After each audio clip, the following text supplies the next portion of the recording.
Opposition نے تسلیم کر لیا عمران حکومت مزید 2 سال رہے گی۔ ملکی سیاست میں بڑی تبدیلی آنے والی ہے۔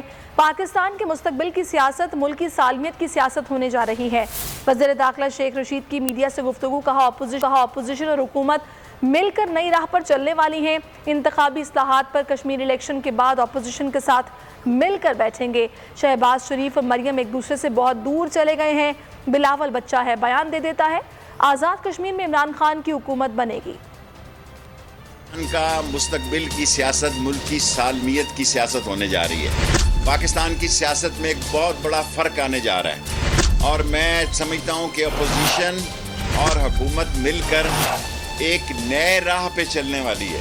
3 سال تک جو اپوزیشن ہمیں گرانے کی باتیں کر رہی تھی، ذہنی طور پر وہ اتفاق کر چکی ہے کہ 2 سال عمران خان کے اور شہباز شریف اور مریم نواز وہ بہت دور جا چکے ہیں۔ ایک شمال ہے، ایک جنوب ہے۔ بلاول بیان دے دیتا تھا بچے آیا جانے۔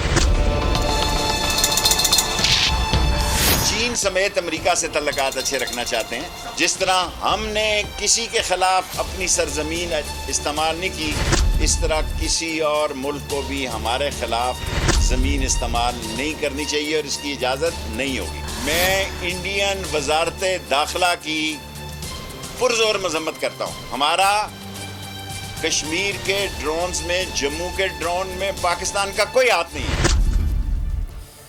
اسلام آباد ہائی کورٹ میں وفاقی وزیر فواد چودھری کے خلاف توہین عدالت کی درخواست دائر کر دی گئی۔ درخواست میں صدر نیشنل بینک کو عہدے سے ہٹانے کے فیصلے پر وزیر اطلاعات کے تنقیدی بیان کو بنیاد بنایا گیا۔ جسٹس محسن اختر کیانی اس پر کل سماعت کریں گے۔